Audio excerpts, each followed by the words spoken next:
Hello my dear students, मैं ज्योति बंसल आप सभी का अपने यूट्यूब चैनल जीएचके अड्डा 92 पर फिर से एक नई वीडियो के साथ आपका स्वागत करती हूँ। जैसा कि आपको स्क्रीन पे दिख रहा है कि एप्लीकेशन फॉर्म आउट यानी कि यूजीसी नेट के जो जून 2024 के हैं एप्लीकेशन फॉर्म जो है वो आ चुके हैं।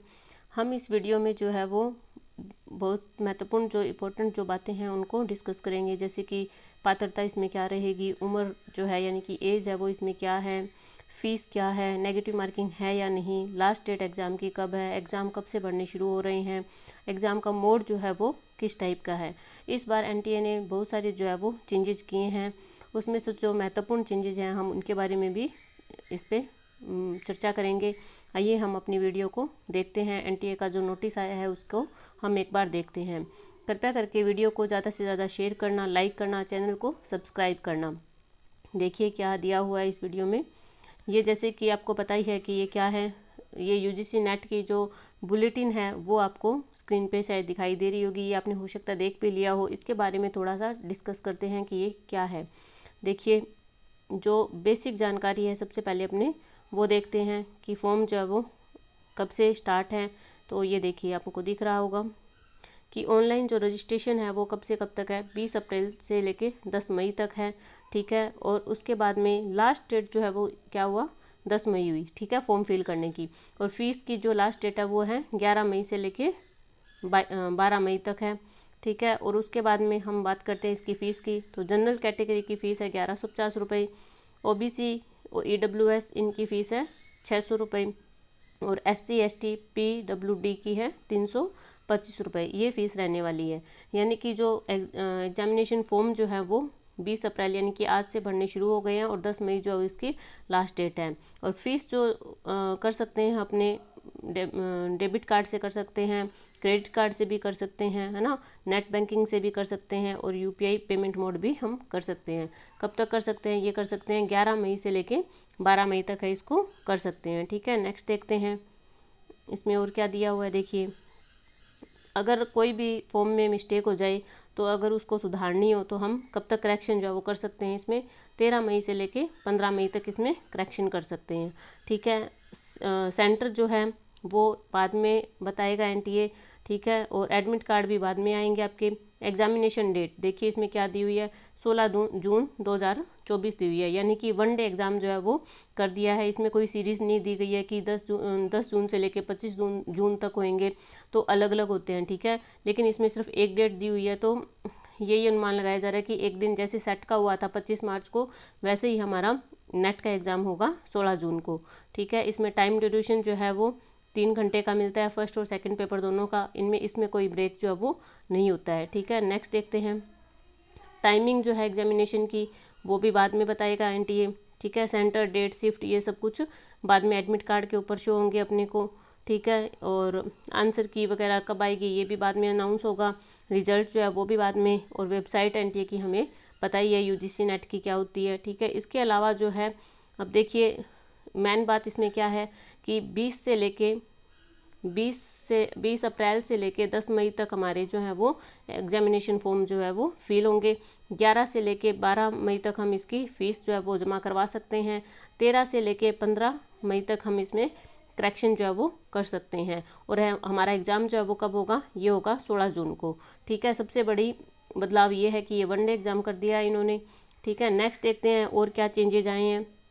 तो हम इसका देखते हैं कि इसमें ये देखिए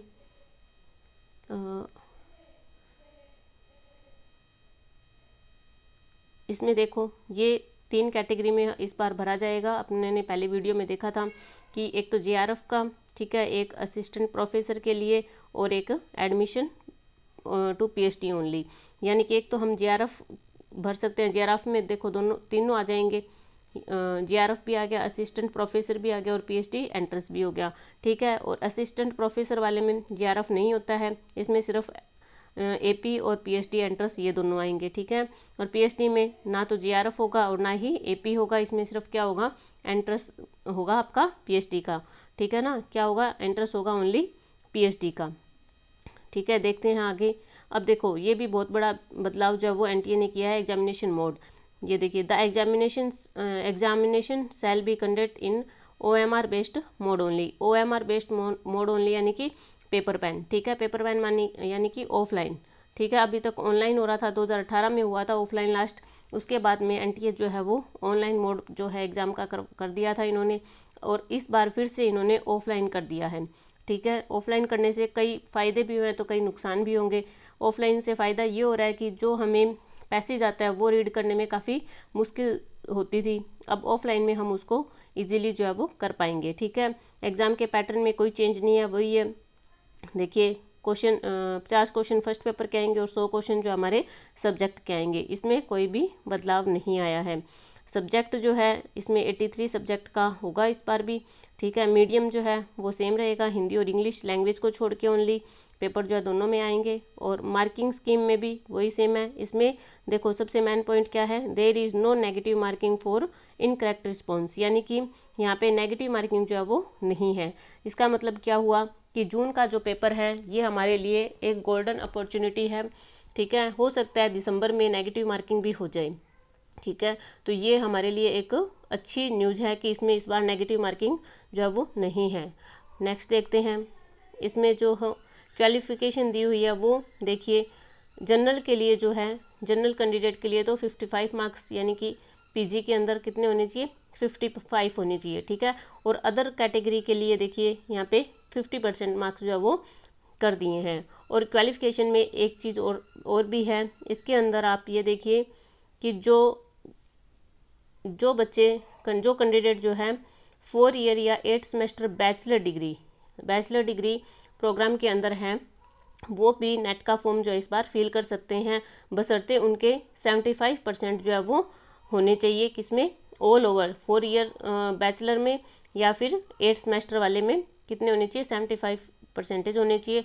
इसमें भी देखिए जो SC ST OBC और EWS वाले जो आते हैं उनको 5% का रिलैक्सेशन जो है वो दिया गया है, उनके लिए कितने परसेंट दिए हैं, 70% जो है वो होने चाहिए, ठीक है। नेक्स्ट देखते हैं, जो भी कैंडिडेट जो है वो अगर PG फाइनल ईयर में है, और इसमें जो भी कैंडिडेट PG फाइनल ईयर में है, ठीक है, जो भी कैंडिडेट फाइनल ईयर में है वो अपीयर दिखाकर भी इस फॉर्म को इस बार फिल कर सकते हैं। शर्त ये है इसमें कि उनका जो रिजल्ट है वो जो है वो कब तक आ जाना चाहिए, जो भी ये बैचलर डिग्री वाले हैं वो जो अगर फाइनल ईयर के अंदर है तो उनको भी इसमें ये रिलैक्सेशन दिया गया है कि वो अपीयर दिखा के जो है वो इसमें भर सकते हैं, लेकिन उनका रिजल्ट जो है वो 2 साल के अंदर अंदर जो है वो आ जाना चाहिए। और वो सिर्फ JRF और PhD के लिए, JRF और PhD एंट्रेंस के लिए ही क्वालिफाई माने जाएंगे, AP के लिए जो है वो क्वालिफाई नहीं माने जाएंगे। ये भी इसके अंदर एक महत्वपूर्ण सूचना जो है वो दी गई है, ठीक है। नेक्स्ट हम देखते हैं एज लिमिट, ठीक है। एज लिमिट जो है वो JRF के अंदर देखो, not more than 30 year age on first day of the month in which the examination is calculated, ठीक है। यानी कि जिस मंथ में हमारा एग्ज़ाम हो रहा है उस मंथ की फर्स्ट डेट तक वो 30 ईयर का होना चाहिए, इससे ज़्यादा उसकी एज जो है वो नहीं होनी चाहिए। अगर उसकी एज 30 ईयर से ज़्यादा है तो वो JRF के लिए क्वालिफाई जो है वो नहीं माना जाएगा। इसमें भी रिलैक्सेशन दिया हुआ है किसको, जो SC ST और जो आरक्षित जो वर्ग है उनको और महिलाओं को कितना दिया हुआ है, 5 ईयर का जो है वो, यानी कि 5 साल का इनको रिलैक्सेशन दिया हुआ है। कितना हो गया फिर 30 + 5, यानी कि वो लोग 35 साल तक वो ये फॉर्म JRF के लिए भर सकते हैं, ठीक है। इसमें असिस्टेंट प्रोफेसर और एडमिशन टू PhD इन दोनों के अंदर कोई भी एज लिमिट जो है वो नहीं दी गई है, सिर्फ एज लिमिट जो है वो JRF के लिए दी गई है, ठीक है। नेक्स्ट देखते हैं रिजर्वेशन तो हमेशा जो होता है वो है ही इसमें, ठीक है, इसमें कोई चेंज नहीं है। इसके अलावा भी और कुछ भी इसमें ज़्यादा खास नहीं दिया हुआ है। बस इम्पोर्टेंट चीज़ें यही है कि जो नेट का एग्ज़ाम है वो 20 से लेके 10 तक हम इसका फॉर्म फिल कर सकते हैं, उसके बाद 11 से लेके 12 तक हम इसकी फ़ीस भी जमा कर सकते हैं, 13 से लेके 15 तक इसमें करेक्शन कर सकते हैं, ठीक है। और एग्ज़ाम जो है वो कब होगा, एग्ज़ाम होगा आपका 16 जून को, ठीक है। कब होगा, 16 जून को, और ये ऑफलाइन मोड पे होगा, ठीक है, ऑफलाइन मोड पे होगा। और इसमें बैचलर डिग्री वाले भी जो हैं वो फॉर्म इस बार फिल कर सकते हैं। ठीक है, बैचलर डिग्री वाले जो है वो भी फॉर्म जो है वो फिल कर सकते हैं। और 55% जो है वो पीजी में जनरल के लिए चाहिए, 50% अदर के लिए चाहिए। और इसमें बैचलर डिग्री के अंदर 75 चाहिए और 70 चाहिए। ठीक है, और वही सेम तीनों कैटेगरी में हम इसको भर सकते हैं। जेआरएफ के लिए एज लिमिट जो है वो कितनी है, 30 ईयर है। और अदर के लिए 5% जो है वो रिलैक्सेशन है, यानी कि 5 साल का। ठीक है, 5 साल का जो है वो रिलैक्सेशन है, यानी कि 35 तक भर सकते हैं। एपी और पीएचडी के लिए कोई भी एज लिमिट जो है वो इसमें नहीं दी गई है। ठीक है, तो सभी जो है सब बच्चों के लिए ये एक अच्छा सुनहरा मौका है। नेगेटिव मार्किंग भी इस एग्ज़ाम में जो है वो नहीं है। जल्दी ही नेट का सिलेबस जो है वो भी चेंज हो जाएगा। आप देखना दिसंबर में जो है वो बहुत सारे चेंजेस होने वाले हैं। हो सकता है नेगेटिव मार्किंग भी आ जाए, तो हमें अपनी तैयारी को इस तरीके से करना है कि हम ये जून वाला पेपर जो है वो ही क्रैक कर पाएँ। ठीक है, जितने भी होम साइंस के जो स्टूडेंट हैं वो अपनी तैयारी को बेहतर बनाने के लिए मेरे चैनल JHK अड्डा 92 से जुड़ सकते हैं। हम इस पे PYQs कर रहे हैं, और PYQ करने से बहुत सारी हेल्प जो है वो मिलती है। ठीक है, बहुत सारे क्वेश्चंस हैं, वो भी जिसके जो डाउटफुल क्वेश्चन होते हैं वो भी क्लियर हो जाते हैं। तो मेरे साथ जुड़िए JHK अड्डा 92 पर। होम साइंस के जितने भी स्टूडेंट हैं उन तक ये वीडियो ज़रूर पहुंचाएं, ताकि हर एक स्टूडेंट तक हमारी जो क्लासें हैं वो रेगुलरली पहुंच जाए। ठीक है, थैंक यू वेरी मच। मिलते हैं नेक्स्ट वीडियो में कुछ नए क्वेश्चंस के साथ में।